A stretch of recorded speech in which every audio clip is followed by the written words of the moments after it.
हिंदी में यूपीएससी की तैयारी से संबंधित प्रोग्राम्स को देखने के लिए सब्सक्राइब करें स्टडी IQ-IAS हिंदी। नमस्कार, बहुत बहुत स्वागत है आप सभी का स्टडी IQ-IAS हिंदी में। मेरा नाम है अतुल जैन। तो अगर आप साहित्य में रुचि रखते हैं तो आपके लिए एक बहुत बड़ी खबर है। ब्रिटिश उपन्यासकार, ब्रिटिश लेखिका समांथा हार्वी को इस साल का बुकर पुरस्कार दिया गया है। समांथा हार्वी, जो कि एक ब्रिटिश उपन्यासकार हैं, उनको 2024 का जो बुकर पुरस्कार है उससे सम्मानित किया गया है।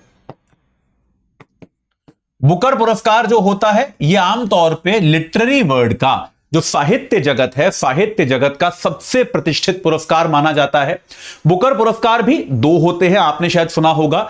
एक ये जो बुकर पुरस्कार है, जिसको आजकल मैन बुकर पुरस्कार भी कहा जाता है, ये जो है ब्रिटेन और आयरलैंड में छपी अंग्रेजी भाषा की किताब को दिया जाता है। जो ब्रिटेन या आयरलैंड में छपी है ऐसी अंग्रेजी भाषा की किताब को दिया जाता है।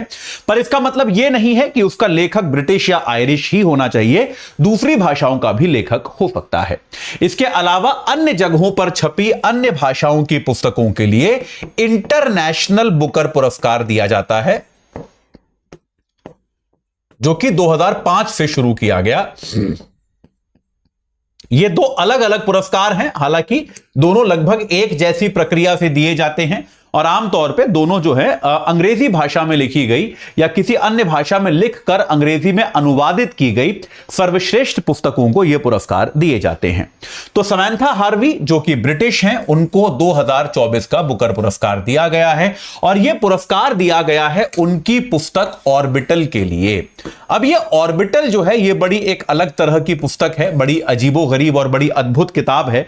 थोड़ा सा आपको इसके बारे में बताऊंगा। लिटरेरी फिक्शन है, यानी कि एक जिसको हम कहते हैं गल्प है, इसके बारे में थोड़ा सा बताऊंगा। समांथा हार्वी के बारे में थोड़ा सा बताऊंगा। कौन कौन भारतीय आज तक बुकर पुरस्कार जीत चुके हैं उसके बारे में बताऊंगा अगले 5 मिनट के अंदर। लेकिन उसके पहले आपको बता दूं कि अगर आप यूपीएससी की तैयारी कर रहे हैं और आप इस बात को लेकर चिंतित हैं कि भाई ये माफ कीजिएगा कि यूपीएससी के लिए कौन से पब्लिशर की किताबें पढ़ी जाएं, तो आपके लिए हमारा 18 किताबों का जो सेट आता है वो आप ले सकते हैं मात्र 4299 रुपए में। आप ये किताबें ले लेंगे तो आपको और कोई भी किताब यूपीएससी के लिए पढ़ने की आवश्यकता नहीं पड़ेगी।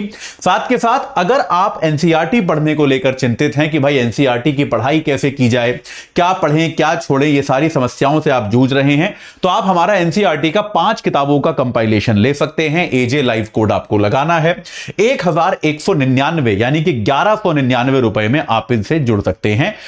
ये 5 किताबें आपकी एनसीईआरटी की पूरी प्रॉब्लम को सॉल्व कर देंगी। ठीक है, चलिए अब एक बार समझने की कोशिश करते हैं थोड़ा सा समांथा हार्वी के बारे में।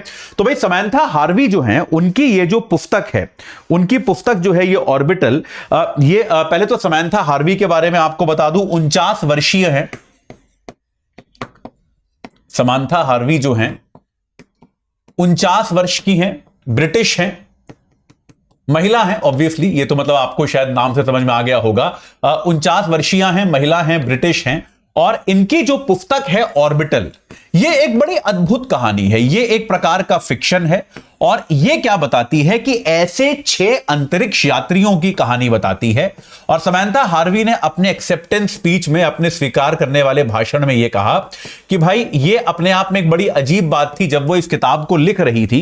देखिए, इससे हमको प्रेरणा मिल सकती है कि जब वो इस किताब को लिख रही थी तो उनको लगा था कि भाई अंतरिक्ष यात्री कैसे रहते हैं, क्या करते हैं, इसके बारे में मुझे कुछ ज्यादा जानकारी थी नहीं। तब भी मैंने अपने विश्वास के आधार पर इस किताब को लिखना शुरू किया और मैं लिखती चली गई। बहुत बार लगा कि इसमें कुछ गड़बड़ है, कुछ समस्या है, लेकिन तब भी मैंने इसको लिखना जारी रखा और आखिरकार ये किताब लिखकर मैंने पिछले साल नवंबर में, यानी कि नवंबर 2023 में ये किताब उन्होंने रिलीज कर दी।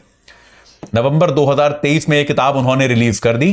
तो ये किताब जो है ये 6 अंतरिक्ष यात्रियों के बारे में बताती है, उनके एक दिन की कहानी है। 6 अंतरिक्ष यात्रियों की एक दिन की कहानी है, जो अभी कहां पर हैं, जो अंतरराष्ट्रीय स्पेस स्टेशन पर हैं। ये 6 अंतरिक्ष यात्री जो हैं ये कहां हैं? अंतरराष्ट्रीय स्पेस स्टेशन पर हैं। और एक ऐसे दिन, क्योंकि भाई दिन और रात जो होते हैं, सूर्योदय सूर्यास्त जो है वो दिन में एक बार तो पृथ्वी पर होता है। अंतरराष्ट्रीय स्पेस स्टेशन में ये एक ऐसी जगह पर है जहां पर उस एक दिन में 16 बार सूर्योदय और सूर्यास्त होता है। 16 सूर्योदय होते हैं, 16 सूर्यास्त होते हैं। ऐसा एक दिन उनके जीवन में वहां पर आता है और उस एक दिन में उनके साथ क्या क्या घटता है इसको लेकर इन्होंने फिक्शन लिखा है, जिसका नाम है ऑर्बिटल।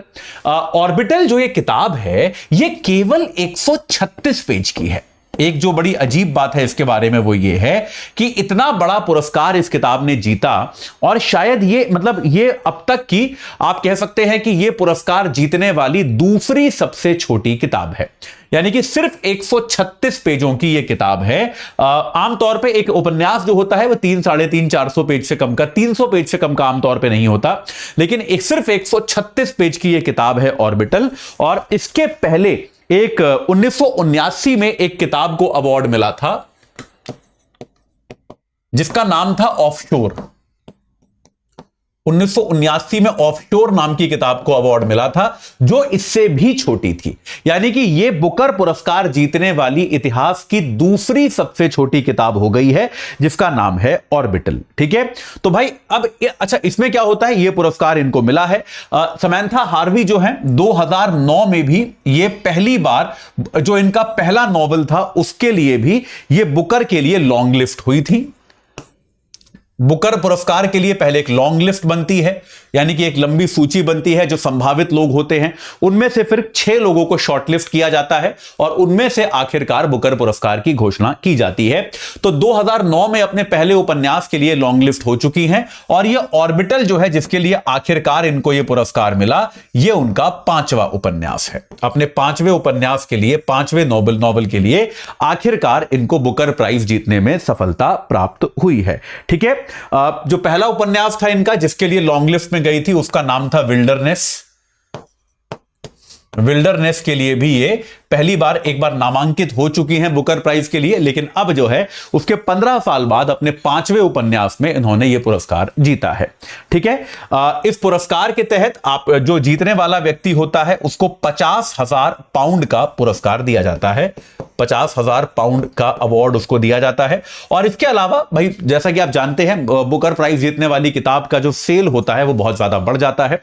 दुनिया के सबसे प्रतिष्ठित पुरस्कारों में से एक बुकर पुरस्कार माना जाता है साहित्य के क्षेत्र में।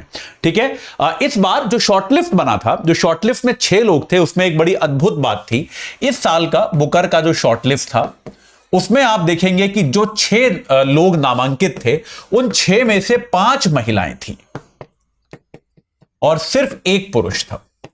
तो यह भी एक तरह से महिला लेखिकाओं का जिस तरह से एक प्रादुर्भाव बढ़ रहा है, महिला लेखिकाएं जो हैं वो जिस तरह से अच्छी किताबें लिख रही हैं, अच्छा साहित्य निकल कर आ रहा है, ऐसा साहित्य निकल कर आ रहा है जो शायद साहित्य को परिभाषित कर सकता है आने वाले दिशा में और आने वाले दिनों में अच्छे साहित्य की परिभाषा बन सकता है, ऐसा साहित्य निकल कर आ रहा है। तो ये अपने आप में बहुत ही एक अच्छी बात है, एक बहुत ही खुशी की बात है कि इस तरीके से जो है यहां पर एक 5 महिलाएं इस बार नामांकित हुई थी।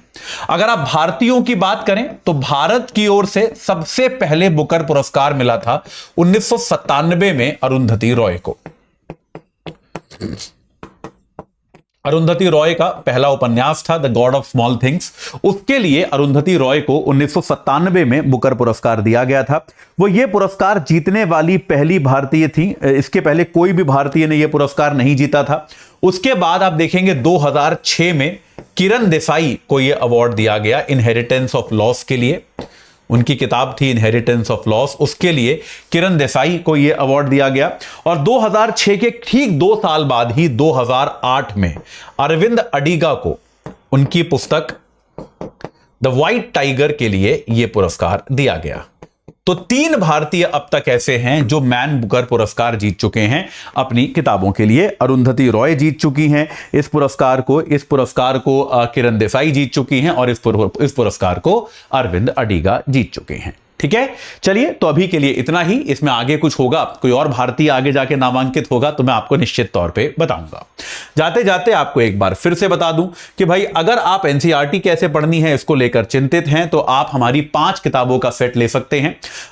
आपको एजे लाइव कोड लगा के 1199 रुपए में प्राप्त हो जाएगा। इसके जरिए आप एनसीईआरटी में सिर्फ काम की चीजें पढ़ेंगे, जो बेकार की चीजें हैं वो आप छोड़ देंगे। तो आप आज ही इसको खरीद सकते हैं। और साथ के साथ अगर आप यूपीएससी के लिए इन जनरल कौन सी किताबें पढ़नी है और कौन सी नहीं, इसको लेकर चिंतित हैं तो आप एजे लाइव कोड लगा के हमारी 18 किताबों का सेट खरीद सकते हैं। अगर आप ये खरीद लेंगे तो अपनी पूरी यूपीएससी की तैयारी में आपको और एक भी किताब नहीं खरीदनी पड़ेगी।